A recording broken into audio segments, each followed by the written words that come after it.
Good morning, ladies and gentlemen. Dr. Donald Hoban, Peter Schack, my both the officials of WII and our ministry, the scientists from the world, the experts, I really welcome you from the bottom of the heart because I believe that such interactions always help the mankind to progress ahead. And today is the day for Ozone Day. And when we celebrate Ozone Day, I was to be in Hyderabad, but I yesterday gave the video message. And I'm going to meet the children also now. My message is very simple for Ozone Day. What is ozone layer? It's like the mother's blanket for the children who really fond, and world over I have seen whatever mother gives as a blanket to the child, it becomes part of memory for lifelong, and so that's the real protecting environment. And to that end, I saw that this ozone layer also is God's gift to mankind, which saves the earth and ensures that it doesn't raise beyond the limit and it becomes a real sustainable planet. Today, we are meeting here for GB meeting, governing board meeting, and it's a very important meeting. And we are very happy to host this meeting. And as my additional secretary was saying that we are only associate member, but why we will be associate member? We'll negotiate and we'll become voting member. Yes, we will.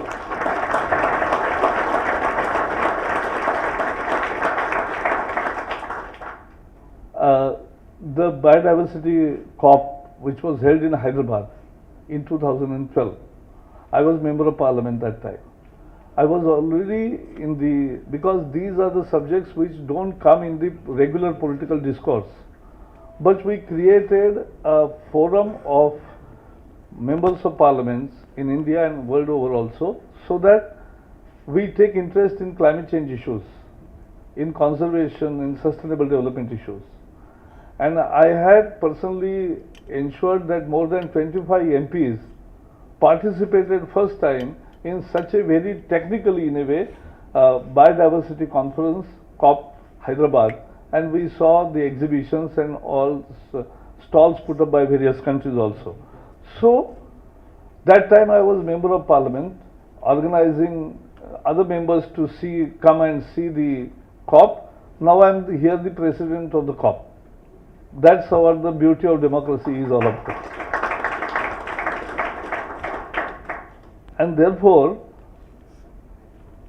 as Hem Pandey was telling you that we have only 2.5% of the geographical area, still we have 8% of biodiversity species, despite having 18% of population and 18% of cattle population as well.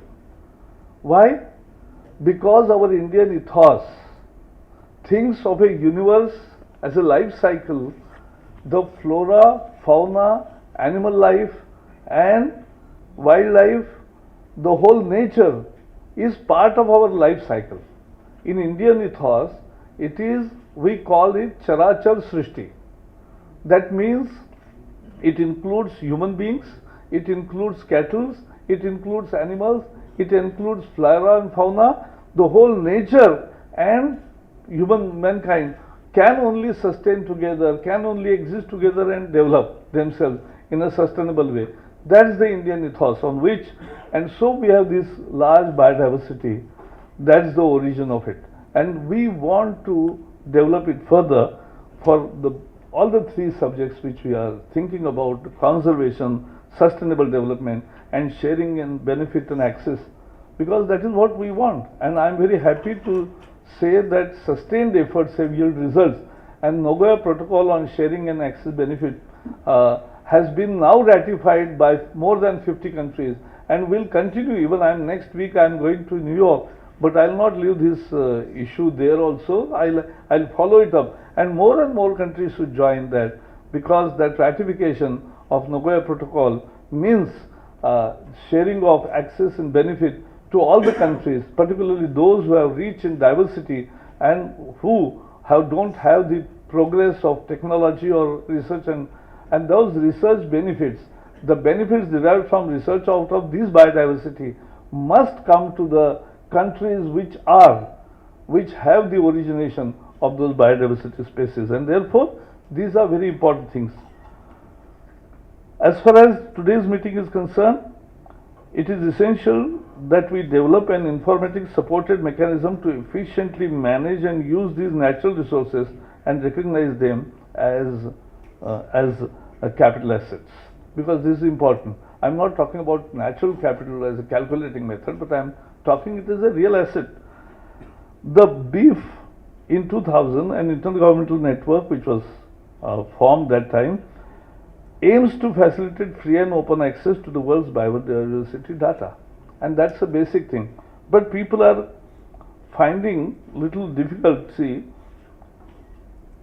that around 6,500 natural history museum is really a treasure throughout the world, which approximately housed more than 3 billion specimens of Indian origin. However, access to these specimens, I'm not talking about the access and sharing of benefits, but even access to these museums sometimes become a really difficult process. So what Indian researchers are experiencing is, when they needed most the access, it doesn't come easy. In both time, it's very time consuming and expensive. In the last 2 decades, many natural history museums in developed nations have digitized specimen collections that are holding several ongoing global and regional biodiversity informatics initiatives for sharing data about these specimens with the countries of origin are growing momentum. In this context, I would like you all people to, in the GBEF and partners, to expedite and institutionalize the process of digital exchange of this data, because that is a very important issue. In the end, I like to say that for many countries in the world, transforming a 500-year tradition of slow information transfer by lines of type of paper into digital, which makes it rapid, but sometimes it gets stuck also. Interchange among thousands of distributed, heterogeneous and multilingual databases, while at the same time dealing with complexities of the information itself, as well as the means of handling it, is a daunting challenge. But I am confident that deliberations in the GBEF meetings in this week would give us a roadmap to move forward in this direction.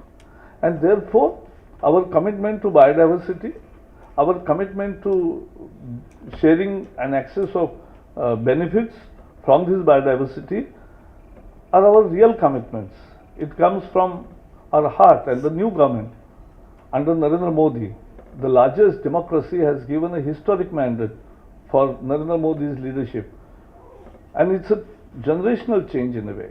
It's not a 5-year change, it's a decadal. People are thinking that it's a 20 or 25 years.